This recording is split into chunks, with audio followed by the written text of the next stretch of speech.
Bonjour, le texte de mon partage aujourd'hui est Daniel 5, verset 5.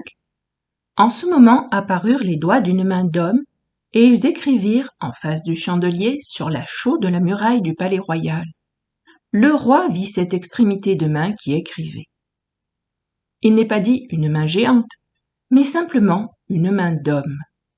Cependant, une main d'homme ne peut pas apparaître comme cela et écrire sur l'enduit du mur d'un palais. Ce phénomène est surnaturel, même si la main est réellement une main d'homme.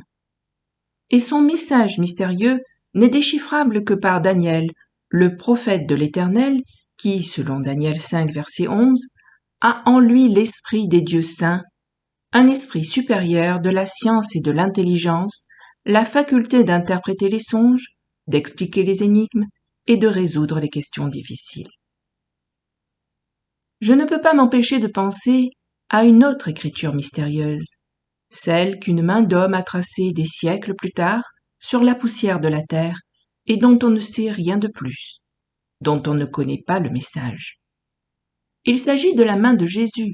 Nous lisons cela en Jean 8, versets 6 et 8. Lisons tout le passage de Jean 8, versets 1 à 11 afin de restituer le contexte. Jésus se rendit à la montagne des Oliviers. Mais dès le matin, il alla de nouveau dans le temple, et tout le peuple vint à lui. S'étant assis, il les enseignait.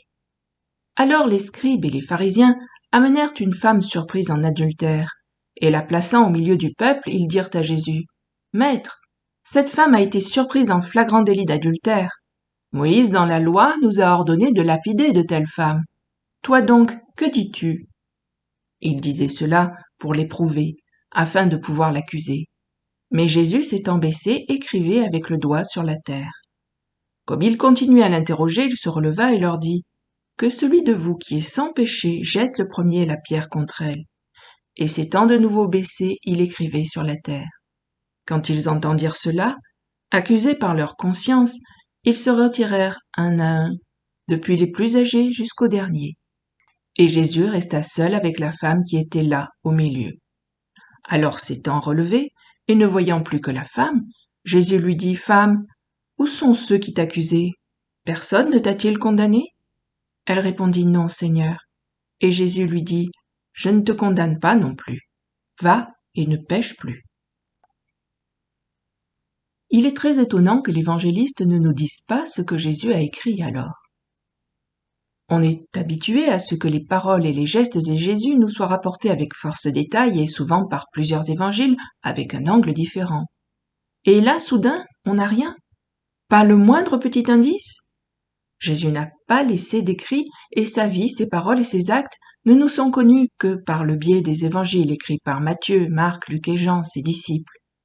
Pour une fois que Jésus écrit, il le fait sur un support des plus éphémères et aucun de ses disciples ou de ses apôtres n'a idée de le lire et de le rapporter par la suite.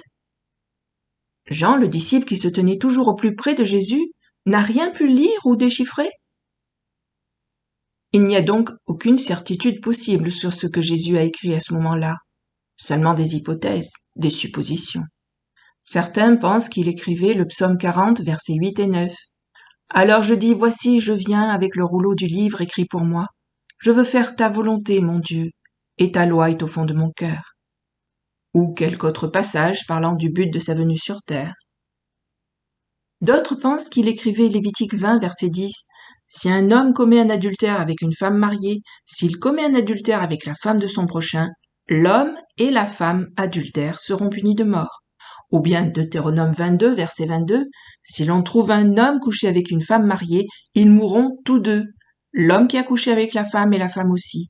Tu ôteras ainsi le mal du milieu d'Israël. » Car ces deux citations de la loi de Moïse auraient pu servir de réponse à la question des scribes et des pharisiens venus présenter à Jésus le cas de cette femme afin de trouver le moyen de le piéger.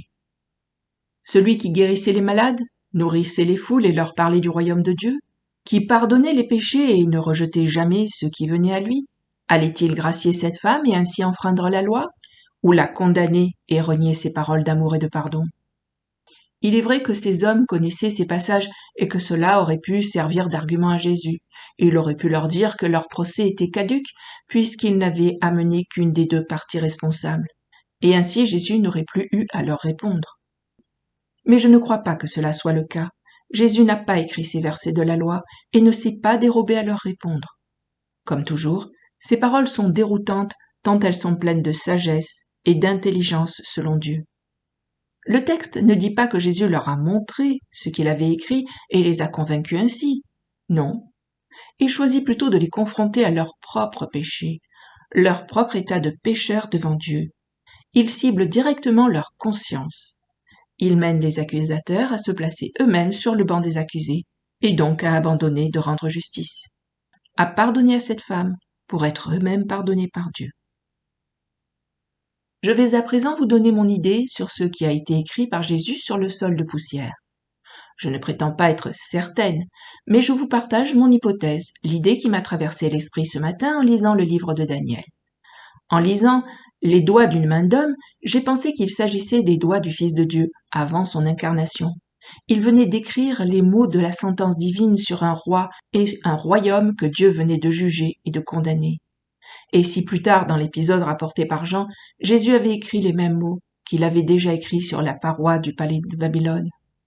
Il aurait alors écrit la sentence divine, la condamnation par Dieu, sur le système religieux corrompu de son temps et sa destruction.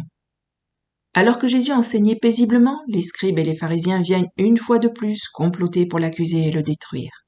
Mais Jésus se concentre sur le fait qu'il est venu mettre fin à ce système de la loi et mettre en place une nouvelle alliance basée sur la grâce. Revenons au texte de Daniel. Daniel donne l'explication au roi Belshazzar, lui rappelant d'abord que Nebuchadnezzar, qui l'a précédé, était un roi très puissant, mais qu'il a su s'humilier devant Dieu et a appris que le Dieu suprême domine sur le règne des hommes et qu'il le donne à qui lui plaît. Verset 22. Et sachant cela, le roi Belshazzar s'est servi des ustensiles sacrés du temple de l'Éternel pour se livrer à un banquet de débauche. Daniel lui dit, « Et toi, Belshazzar, son fils, tu n'as pas humilié ton cœur quoique tu susses ces choses. Tu t'es élevé contre le Seigneur des cieux. » Verset 23. Pour résumer, ceci est la raison pour laquelle Dieu va le chasser de son trône et donner son royaume à un autre. Son compte est bon. Il a été trouvé trop léger dans son attitude. Sans respect, son royaume va être divisé, déchiré entre ses mains et donné à un autre. Le bouleversement sera énorme. Les scribes et les pharisiens du temps de Jésus ont aussi été trouvés trop légers. Ces bergers ont outrepassé leurs droits envers leurs frères en la foi et n'ont pas rempli leur devoir envers Dieu. Ils ont créé et entretenu une religion humaine froide et stérile qui les a enrichis et leur a fourni un statut supérieur. Mais ils n'ont pas pris soin des brebis du Seigneur, égarant le peuple, méprisant le service du sacerdoce, remplaçant la loi divine par des arrangements humains, l'amour de Dieu par le légalisme, et surtout rejetant leur Messie venu en la personne de Jésus, malgré tous les signes de sa venue, ses miracles et sa vie sans péché.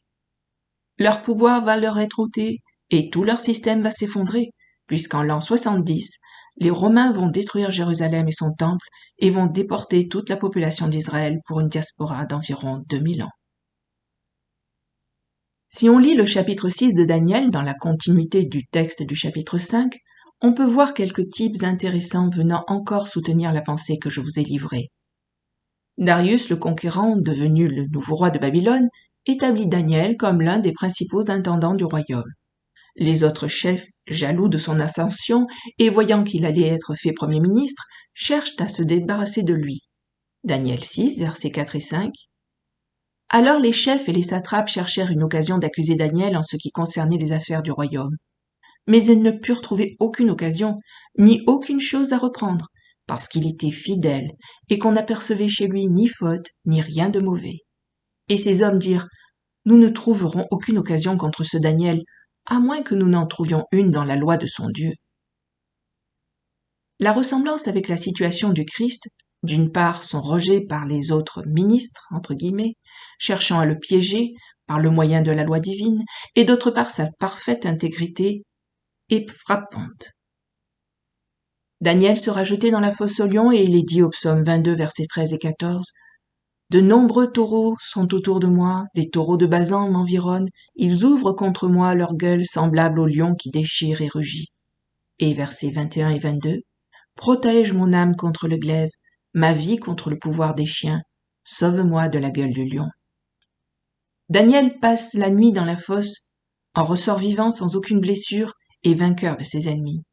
Christ passe 3 jours et nuits dans le tombeau et en ressort vivant, vainqueur de la mort et de tous ses ennemis. Voilà, je laisse ces pensées à votre réflexion. N'hésitez pas à me dire en commentaire votre avis. À bientôt. Au revoir.